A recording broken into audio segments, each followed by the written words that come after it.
Hippity hoppity, you damaged my property. Bippity boppity, I'm calling the coppity. Bippity boppity boo, they're taking your kids too. My brand new Dodge Challenger Hellcat was hit by such a foul which, being a pro, I played a snitch. Her children had bruises, she had no excuses. My plan went well, no hitch. My mom is a retired, disabled woman who now owns her house on a quiet residential cul-de-sac. She has lived there longer than anyone else.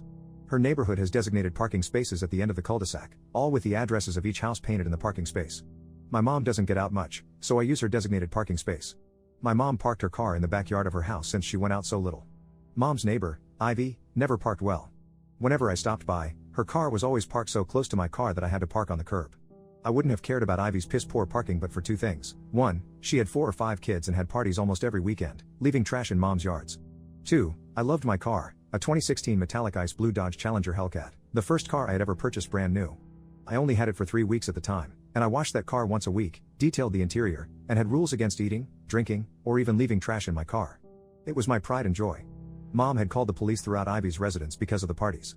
Ivy's guests would fill up the cul-de-sac with their cars, obstructing traffic, and get into loud, drunk fights at and after midnight. I often found empty beer bottles, empty condom wrappers, cigarette butts, and empty crack baggies on the fence between the properties, mostly on Ivy's side of the fence. One Saturday, while having dinner at mom's house, I heard a loud crash, and my car alarm went off. I ran outside to see Ivy's Honda Accord back out of her parking space and speed down the street. Ivy's Accord had a dent from the front bumper to the door, and the headlight had popped out. I approached my Challenger with trepidation and screamed in anguish at what I saw. My car, my beautiful 3-week-old car with less than 500 miles on it, had a dent stretching from the passenger's door to the front bumper, and the right front wheel was tilted at a 30-degree angle. I was livid and in anguish. I called the police, filed an online claim with my insurance, and arranged for a tow truck to take my damaged car to the dealership. The estimated cost of repairs came out to $6,500. And my car was parked, and so Ivy was at fault and was responsible for the damage. For 2 weeks, I knocked on Ivy's door or waited for her to come home. She stopped driving her damaged Accord and either rented or borrowed a Ford Fusion. When she was home, she didn't answer the door. When she wasn't, she stayed away until my rental car left mom's parking space. I left a note on Ivy's door for her to call me, but only received harassing calls from restricted phone numbers or people blaring air horns in my ear when I answered.